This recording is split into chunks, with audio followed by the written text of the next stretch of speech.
నమస్కారం అందరికీ. ఈరోజు మనం వీడియోలో చాలామందికి తెలియని ఒక ఇంపార్టెంట్ టాపిక్ గురించైతే చెప్పబోతున్నాను. అది ఏంటంటే గ్యాస్ ఇన్సూరెన్స్. సో, ఇది చాలామందికి తెలియదు. ఇది తెలుసుకోవడం వల్ల మనకి యూజ్ అవుతుందని చెప్పబోతున్నాను. సో, ఈ ఇన్సూరెన్స్ ఏంటి? ఇది ఎలా యూజ్ చేయాలి? ఎలిజిబిలిటీ ఏంటి? కాంపెన్సేషన్ ఎలా ఇస్తారు? అన్నీ క్లియర్‌గా చెప్తాను. వీడియో ఎండ్ వరకు తప్పకుండా చూడండి. మీకు అర్థమవుతుంది. సో, గ్యాస్ ఇన్సూరెన్స్ అంటే ఏంటి అంటే, మీ ఎల్‌పీజీ గ్యాస్ సిలిండర్‌తో ఫ్రీగా ఇవ్వడం జరిగే ఒక సురక్ష బీమా అనమాట. ఇదొక ఇన్సూరెన్స్ పాలసీ. సో, ఈ పాలసీ మనకి Indian oil, Bharat gas, HP gas companies ద్వారా ఫ్రీగా ఇస్తారు. ఈ ఇన్సూరెన్స్‌లో యాక్సిడెంట్స్ వల్ల జరిగే డెత్ కానీ, ఇంజ్యూరీ కానీ, లేకపోతే ప్రాపర్టీ డ్యామేజ్‌కి కవరేజ్ అనేది ఉంటుంది. అంటే సడన్‌గా మనకి ఒకవేళ గ్యాస్ పేలినా, అప్పుడు ఆ టైంలో మనకి డెత్ జరిగినా, గాయాలైనా, ఒకవేళ ప్రాపర్టీ మన ఇల్లు ఏమైనా డ్యామేజ్ అయినా కూడా ఈ కవరేజ్ అనేది మనకి వస్తుందనమాట. సో, ఈ ఇన్సూరెన్స్ ఎప్పుడు వచ్చింది అంటే ఇది మనకి 2002 నుంచి ఎల్‌పీజీ యూజర్స్‌కి అవైలబుల్‌లో ఉందనమాట. బట్ మనకి ఇన్ని రోజులైనా దీని గురించి అయితే తెలీదు. ఆల్మోస్ట్ చాలామందికి తెలీదు. ఇప్పటికీ కూడా న్యూ గ్యాస్ కనెక్షన్ తీసుకుంటే ఆటోమేటిక్‌గా ఈ ఇన్సూరెన్స్ అనేది అప్లై అయిపోతుంది. సో, గ్యాస్ కనెక్షన్ ఇచ్చేటప్పుడు వాళ్ళు కూడా మనకి చెప్పరు ఇలా ఇన్సూరెన్స్ ఉంది అని. సో, ప్రతి గ్యాస్ రీఫిల్‌కి కూడా కవరేజ్ రిన్యూ అవుతుందనమాట. సో, దీనికి ఎలిజిబిలిటీ ఏంటి అంటే, మీ గ్యాస్ కనెక్షన్ రిజిస్టర్డ్‌గా ఉందా లేదా బాగా చెక్ చేసుకోవాలి. ఫస్ట్ మన గ్యాస్ రిజిస్టర్‌గా ఉందా లేదా అని. తర్వాత మన సిలిండర్‌ని ప్రాపర్‌గా రెగ్యులేటర్ అండ్ గ్యాస్ స్టవ్‌తో వాడుతున్నారా అనేది చెక్ చేసుకోవాలి. అంటే మన రెగ్యులేటర్ కానీ, ఆ గ్యాస్‌కి పైప్ కనెక్షన్ ఉంటుంది కదా! అది కానీ, ఆ గ్యాస్ స్టవ్ కానీ అన్నీ పర్ఫెక్ట్‌గా ఉన్నాయా? ఏమైనా డ్యామేజ్ ఉండి కూడా అట్లనే వాడుతున్నామా? సో, అలాంటివి ఏం లేకోకుండా చూసుకోవాలి. మామూలుగా మనకు తెలిసిందే కొంచెం ఏదైనా పోయినా కూడా మనం అలానే యూజ్ చేస్తుంటాం. వస్తుందిలే ఇంకో 1 ఇయర్ కానీ అని అలానే యూజ్ చేసేస్తాం మనం. సో, అలా ఏమీ లేకుండా అన్నీ ప్రాపర్‌గా ఉంటే ఈ కవరేజ్ మనకి ఐ మీన్ అప్లికేబుల్ అవుతుంది. ఇల్లీగల్ కనెక్షన్స్‌కి అయితే కవరేజ్ అయితే ఉండదు. నెక్స్ట్ దీన్ని ఎలా క్లెయిమ్ చేయాలి అంటే, యాక్సిడెంట్ అయిన వెంటనే మనం ఇది క్లెయిమ్ చేసుకునేందుకు ప్లాన్ చేసుకోవాలంటే కొన్ని స్టెప్స్ ఫాలో అవ్వాలన్నమాట.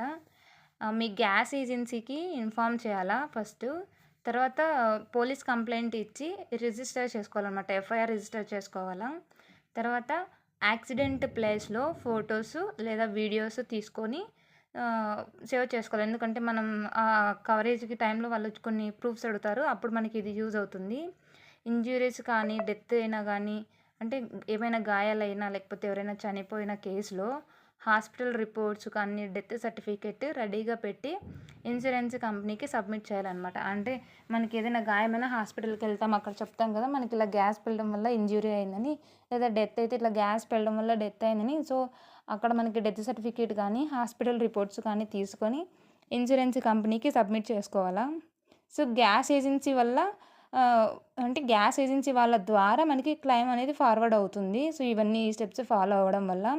నెక్స్ట్ కాంపెన్సేషన్ అమౌంట్ ఎలా ఉంటుంది అంటే, ఈ ఇన్సూరెన్స్ కవరేజ్‌లో కాంపెన్సేషన్ ఇలా ఉంటుంది. ఎలా అంటే, ఇంజ్యూర్ అయిన పర్సన్‌కి అప్ టు 2,00,000 వరకు ఇస్తారు.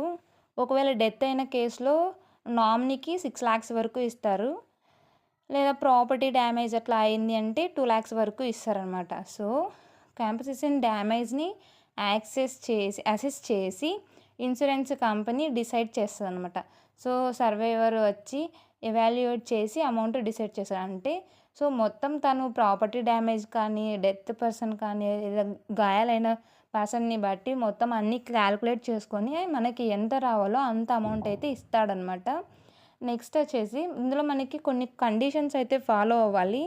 అవి ఏంటంటే, క్లెయిమ్ అప్రూవ్ అవ్వడానికి ఈ కండిషన్స్ కంపల్సరీగా ఫాలో అయితేనే మనకి ఈ యొక్క ఇన్సూరెన్స్ అయితే వస్తుంది. సిలిండర్‌ని ఒరిజినల్ స్టేట్‌లో యూజ్ చేయాలన్నమాట.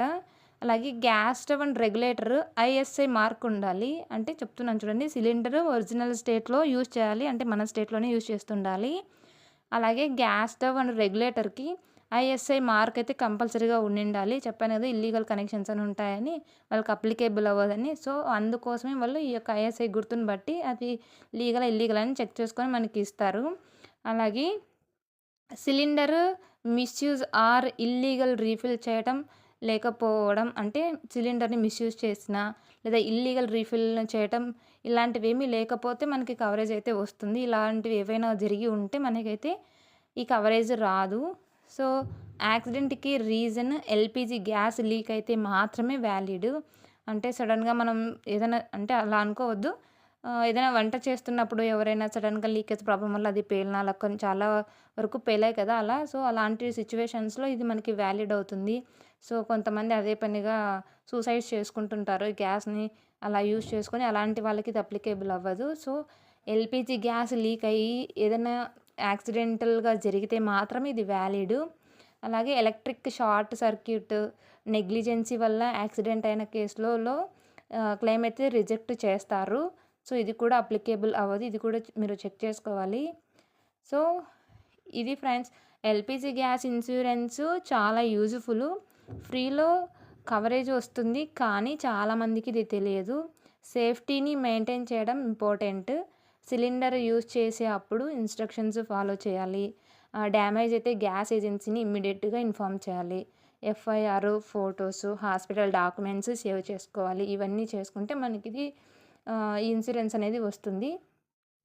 ఈ వీడియో నచ్చితే మీ ఫ్రెండ్స్ అండ్ ఫ్యామిలీతో షేర్ చేయండి. గ్యాస్ ఇన్సూరెన్స్ గురించి తెలుసుకున్నందుకు హ్యాపీగా ఫీల్ అవ్వండి. ఎందుకంటే ఇది చాలామందికి తెలియదు అని నేను అనుకుంటున్నాను. ఎందుకంటే నాకు కూడా ఈ మధ్య తెలిసింది. ఇంతవరకు నాకు కూడా తెలీదు ఇలాంటి ఒక ఇన్సూరెన్స్ ఉంది అని. సో, ఇది అందరికీ యూజ్‌ఫుల్ అవుతుందని నేను ఈ వీడియో అయితే చేస్తున్నాననమాట. సో, వీడియోకి లైక్ చేయండి. కామెంట్‌లో మీ డౌట్స్ అడగండి ఏమైనా ఉంటే. సో, అండ్ ఛానల్‌ని సబ్స్క్రైబ్ చేయడం మాత్రం మర్చిపోకండి. ఇంకా ఏమైనా డౌట్స్ ఉంటే కామెంట్ చేయండి. కంపల్సరీగా రిప్లై అయితే ఇస్తాను. So, thanks for watching. So, ఇలాంటి మరిన్ని అప్డేట్స్ కోసం మన ఛానల్‌ని సబ్స్క్రైబ్ చేసుకోండి. బట్ ఇంత ఇంపార్టెంట్ అయినటువంటి టాపిక్‌ని కంపల్సరీగా ప్రతి ఒక్కరికి షేర్ చేయండి. వాళ్ళు కూడా తెలుసుకుంటే ఇది బెటర్. అందుకే షేర్ చేయండి.